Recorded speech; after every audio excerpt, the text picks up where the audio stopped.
আসসালামু আলাইকুম।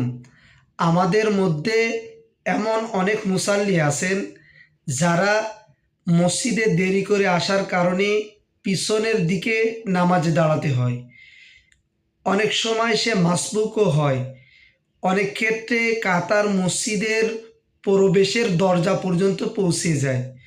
কিন্তু আমার লক্ষ্য রাখতে হবে, আমি যদি মাসবুক হয়েছি অর্থাৎ যে কয় রিকাত নামাজ পাইনি ওইটে পড়ার পর আমি যদি মসজিদের দরজার সামনে পূর্ব দিকের দেয়ালের সাথে আবার সুন্নাতের নিয়াত করে দাঁড়িয়ে যাই, তাহলে যে সকল মুসাল্লিরা আমার পূর্বে মসজিদে প্রবেশ করেছে তারা আমি নামাজে দাঁড়ানোর কারণে কষ্ট পাবে, আমার উপর বিরক্তিবোধ হবে।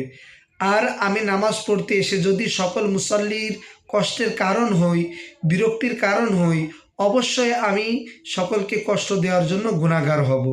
অতএব এমন স্থানে দাঁড়াবো যে স্থানে দাঁড়ানোর কারণে কেউ কষ্ট না পায়। এই বিষয়ে আমরা সবাই সতর্ক থাকবো ইনশাআল্লাহ।